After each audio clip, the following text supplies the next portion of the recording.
being said that it is rightly so that Pakistan studies has been a very boring subject, but the case in our class is completely changed. Because Pakistan studies is not a boring subject, let this be very clear to all of you. Why is so? Because Pakistan studies plays a very crucial role, and I do believe that whenever you are coming out of your home, Pakistan studies goes with you.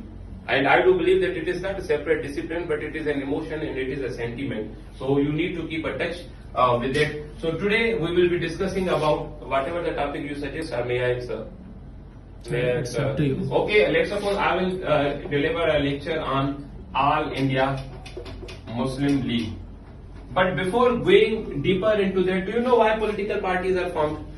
Have you ever thought about that? Why political parties are formed? What kind of agreements are there? And why do we need politics? What is politics at all? So these are very basic questions.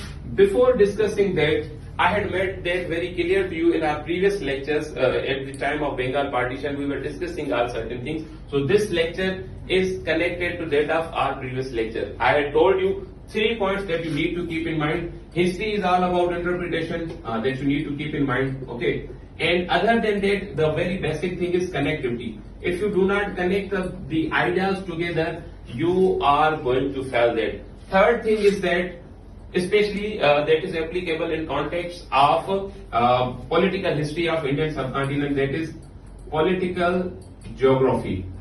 So if you are very much clear about these three things, interpretation, connectivity and political geography that we had discussed in our previous class, so saving our time, not wasting it more into that, I will make you clear that what were the basic things or which were the reasons that ultimately led to the formation of All India Muslim League. I had told you that there are certain number of incidents that occur in history and that ultimately shape the course of history. And that year came in Indian politics in 1898. 1898 was a very tremendous event that took place. Why this year is important and why I am connecting this year with that of that? Because in that year there were certain number of things that took place. One, the very first staunch supporter of Muslims of India, Sir Syed Ahmad Khan, died. Sir Syed Ahmad Khan, let me make it clear why Sir Syed Ahmad Khan. There were other Muslim leaders as well. Sir Syed Ahmad Khan was the first person who told Muslims not to enter into politics because he said that you need more education. That person died, and before him he left behind a very famous legacy or a very popular legacy, that is of the Aligarh Muslim Institute or the college. It was college at the time. So Aligarh Muslim League, Muslim Institute was that institute from where Muslims of India took political awareness to higher levels. One thing. Second thing is that Lord Curzon came into political horizon of India as the new viceroy. So he decided some number of things. He divided Bengal, which we had discussed. So after the division of Bengal, Muslims of India said that now it is a high time and it is a very good time as well. They said that if a separate Muslim province has been granted to us, why not to pass greetings to the Governor General? It has been a very constant practice, and it is being believed that if something is given to you as a reward, you are supposed on ethical basis and on moral basis to greet that person. So Muslims of India decided to meet with Lord Curzon, Lord Minto, sorry. So when they met with him, he suggested them that you have brought with you signatures of 1,25,000 Muslims, and you are 35 number. So if you are demanding some sort of things, what would I say to British government? That but 35 people have come to me and they are demanding some sort of things. So it is therefore he suggested them to have a political party. So keeping that thing in my mind, and especially the notorious attitude of Indian National Congress at the time of Bengal partition, they decided to go for a political party. So of course, the basic foundation of such Muslim political awareness was laid by Sir Syed Ahmad Khan,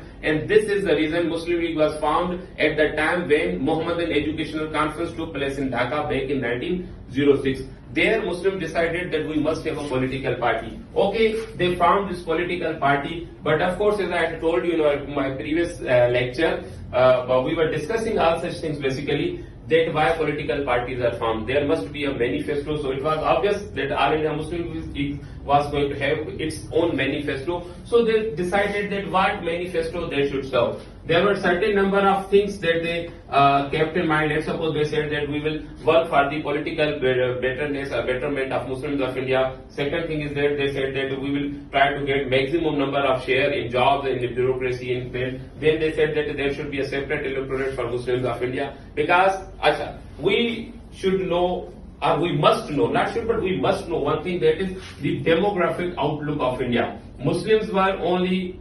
25% in number. On the other hand, Hindus were 65 number, and other people from other religions were only 10%. So if this 25% was having any coalition government or whatever like this, so they were becoming only 35. So this 35 number is very much minimized in that of 65.